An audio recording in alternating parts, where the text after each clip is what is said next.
Bismillahirrahmanirrahim. Kembali lagi bersama saya Elina Fiesari. Halo. Di sini saya akan mensosialisasikan tentang asesmen kompetensi minimum.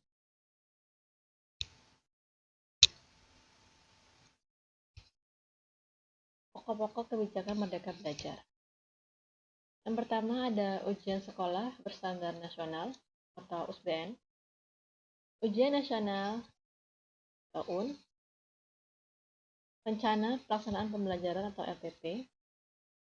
Peraturan penerimaan serta didik baru PPDB melalui jalur zonasi.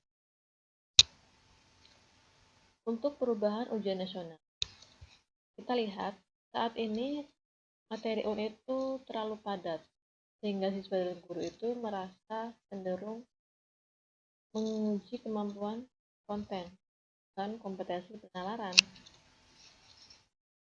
UN itu menjadi beban bagi siswa, guru, dan orang tua, karena menjadi indikator keberhasilan siswa itu sebagai individu seharusnya berfungsi untuk pemetaan mutu sistem pendidikan, bukan untuk penilaian siswa belaka. UN hanya menilai aspek kognitif dari hasil belajar, belum menyentuh karakter siswa secara menyeluruh. Sehingga terdapat kebijakan baru tentang ujian nasional. Yang pertama, pada tahun 2020, kita lihat kemarin itu UN akan dilaksanakan untuk terakhir kalinya.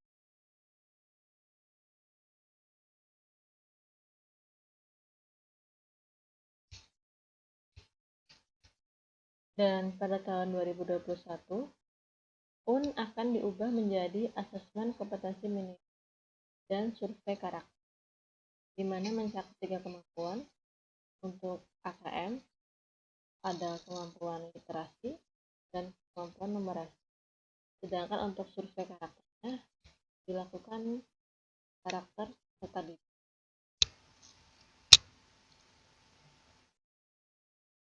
Asesmen nasional ini bertujuan untuk meningkatkan mutu pendidikan yang dilakukan untuk mengevaluasi kinerja satuan pendidikan sekaligus menghasilkan informasi untuk perbaikan kualitas belajar mengajar di sekolah yang kemudian diharapkan berdampak pada kompetensi.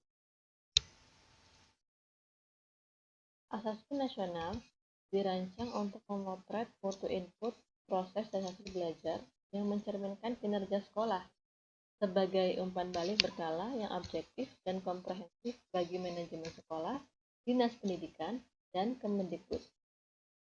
Asesmen nasional ini dilaksanakan oleh semua sekolah, yaitu dengan responden, murid, guru, dan kepala sekolah. Untuk yang pertama, responden murid atau peserta didik itu dilakukan pada siswa jenjang pertengahan atau bukan akhir ya. Kalau ujian nasional kan di akhir jenjang. Kalau untuk KKM ini ada di kelas 5, 8, dan kelas 11.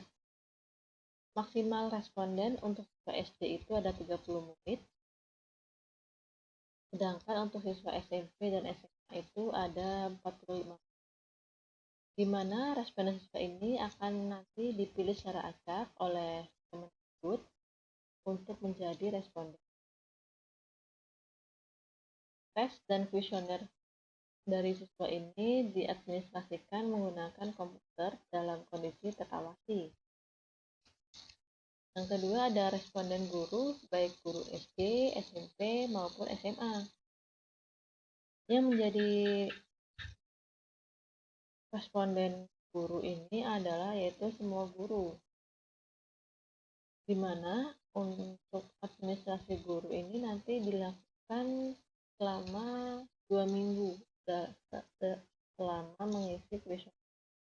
Dan untuk responden guru ini kuesionernya dilakukan secara daring atau tanpa pengawas.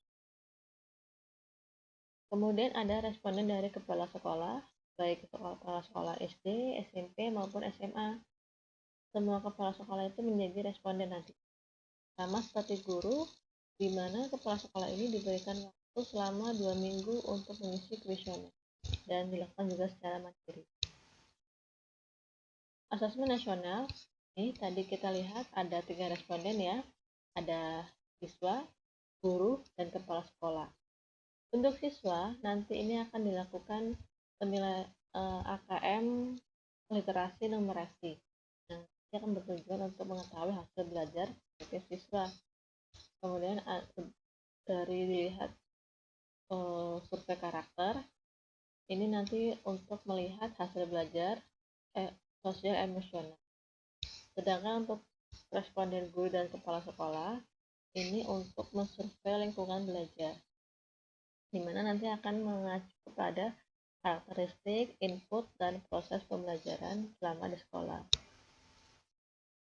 Apa saja yang dapat diukur pada AKM ini?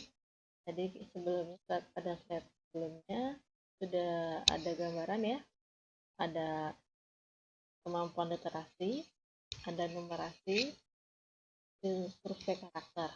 Dua ini dilakukan pada pendidik. Sedangkan untuk survei belajar kita dilakukan pada guru dan kepala sekolah. Kompetensi siswa ada 2 macam, yaitu ada kompetensi hidup di abad 21 dan ada profil pelajar Pancasila. Kedua kompetensi ini bisa diukur melalui asesmen nasional. Sama ya, masih asesmen nasional yang berupa AKM, survei karakter, dan survei lingkungan belajar.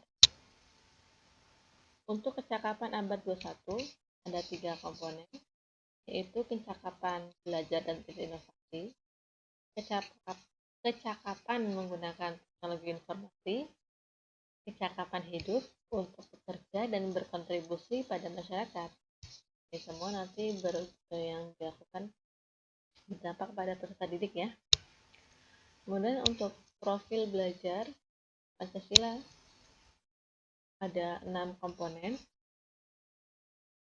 Yang pertama, beriman, bertakwa kepada Tuhan Yang Maha Esa dan berakhlak mulia. Yang kedua, berkebinekaan global.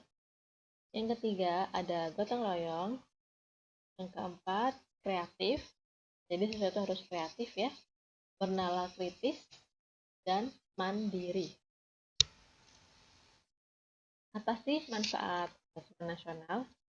Yang pertama itu untuk memotret kualitas pembelajaran di sekolah. Kemudian untuk umpan balik peningkatan kualitas pembelajaran. Jadi kita tahu nih dari kualitas belajar ini nanti bisa dilakukan umpan balik dan melakukan penyusunan program untuk meningkatkan kualitas pembelajaran di sekolah. Ketiga, belajar. Ini ada pengalaman belajar murid, terus kompetensi sekolah dan kompetensi guru ya. Ada penilaiannya. Penilaian ini untuk apa? Untuk pembelajaran. Selama pembelajaran dilakukan penilaian. Dan penilaian ini atau nanti berujung kepada kurikulum pendidikan. Komponen AKM. Baik, kita lanjut ke komponen AKM dan soal AKM. Untuk kemampuan membaca atau literasi, terdapat ada 2 konten, konteks informasi dan teks pasti. Proses kognitif, menemukan informasi, interpretasi, dan integrasi, evaluasi dan refleksi. Untuk konteksnya ada personal, sosial budaya, dan saintifik. Sedangkan untuk kemampuan numerasi ada konten bilangan, ukuran dan geometri, data, aljabar. Sedangkan proses kognitifnya ada pemahaman, aplikasi dan konteksnya personal, sosial kultur, dan saintifik.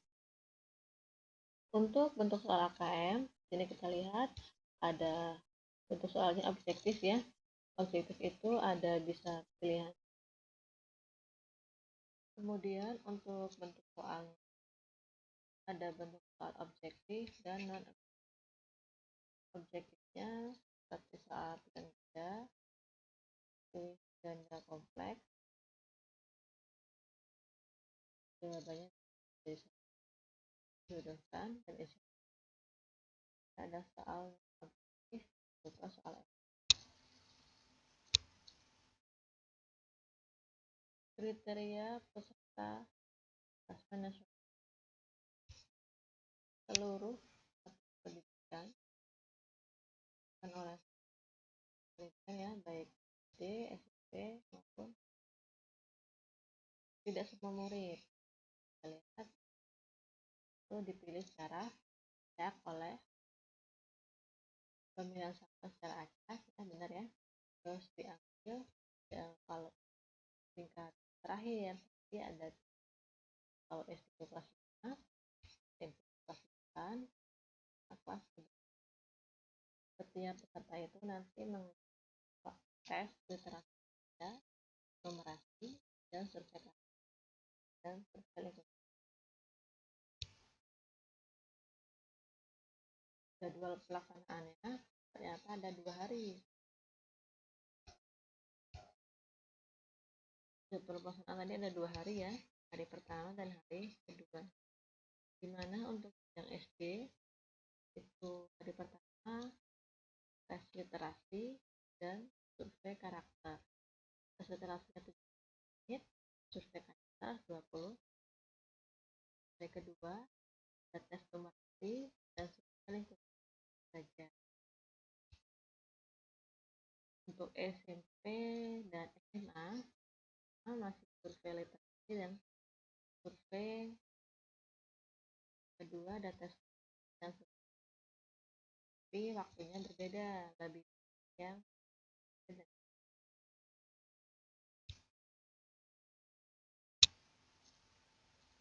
Perbandingan asesmen dengan ujian nasional dapat kita lihat tadi ya bahwa tujuan pelaksanaan asesmen itu untuk mengevaluasi mutu dan sedangkan tujuan dari ujian itu untuk mengevaluasi pencapaian hasil belajar siswa.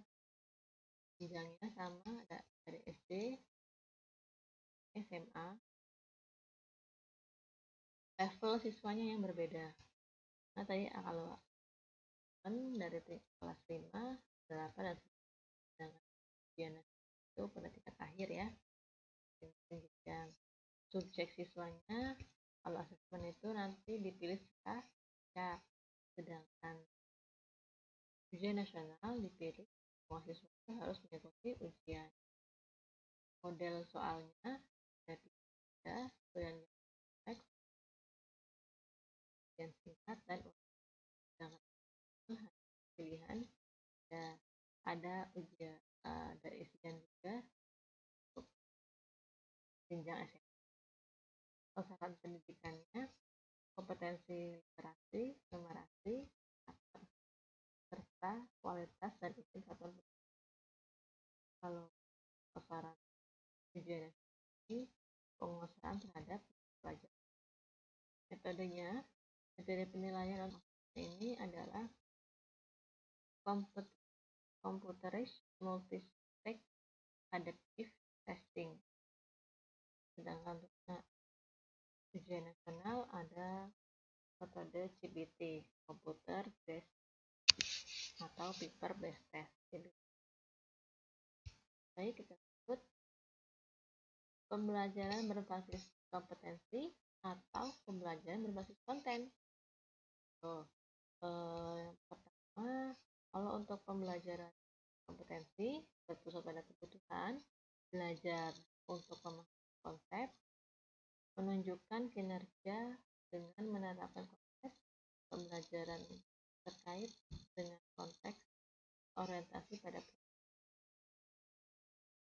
sedangkan pembelajaran berbasis konten berpusat pada materi pembelajaran. Nah ini tadi yang ini berbasis kompetensi itu untuk asesmen nasional ya. Kalau sedangkan pembelajaran berbasis konten ini yaitu untuk ujian nasional.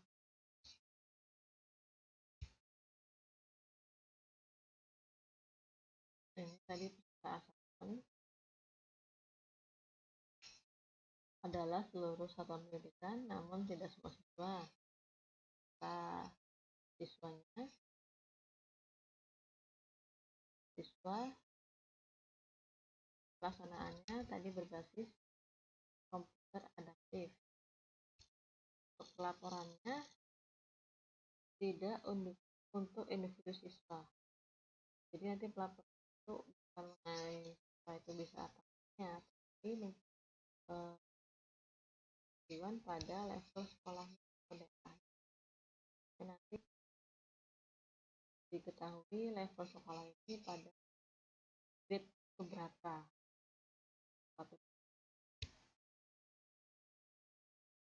Asesmen nasional tadi ada 3 yang bisa dilakukan ya, AKM, survei karakter, dan survei lingkungan hidup. Tadi AKM ini ada 2 kompetensi, kemampuan, ada 2 kemampuan ya, kemampuan dan kemampuan memperbaiki ini menggunakan evaluasi dan merefleksi kemampuan memahami, mengaplikasi, dan komponen AKM itu kontennya ada teks informasi dan teks informasi. Prosesnya informasi, interpretasi, dan informasi dan ya.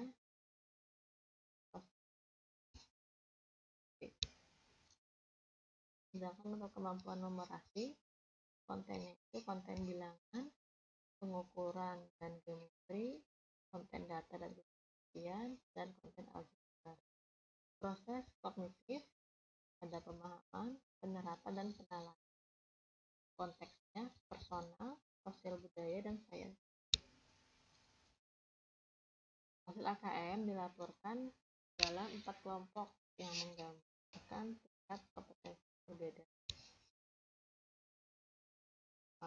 Ini ada 4 kelompok ya, berarti perlu intervensi khusus, kemampuan dasar, dan akhir. Kalau untuk yang pertama, ini paling rendah, perlu intervensi khusus ini biasanya kan di eksplisit. Dasar, siswa itu sudah mampu menemukan dan kemampuan murid itu dapat sudah interpretasi dan dari informasi implikasi, mampu mengintegrasikan beberapa informasi.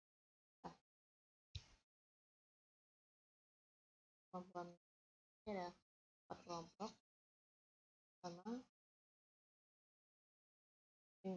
perlu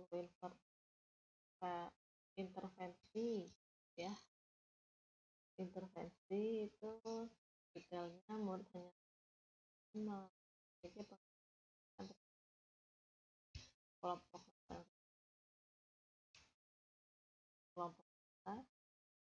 murid memiliki keterampilan dasar. Kelompok cakap, murid sudah mampu mengaplikasikan. Kelompok mahir, siswa atau murid mampu bernalar untuk menyelesaikan masalah kompleks. Untuk laporan hasil AKM yang warna biru ini sekolahnya ya, di sebelumnya bahwa nanti AKM ini bukan tentang siswa itu A si B nya, bukan, tapi tentang sekolahnya, sekolah, proses mutu sekolah bagaimana dilihat dari AKM bisa. Ini warna arah kabupaten ini tingkat nasional, tingkat kabupaten ini agak abu-abu.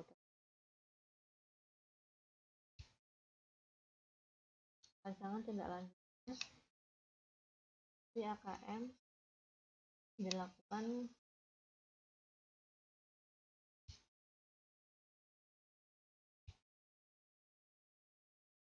Kemudian untuk rencana tindak lanjut nasional jadi akan sekitar bulan Juli. Juli ini hasil hasilnya sudah keluar bulan Juli. Agustus ini nanti hasilnya saya dilakukan sekolah program September di SD dan sekolah SD Januari April tahun depan penguatan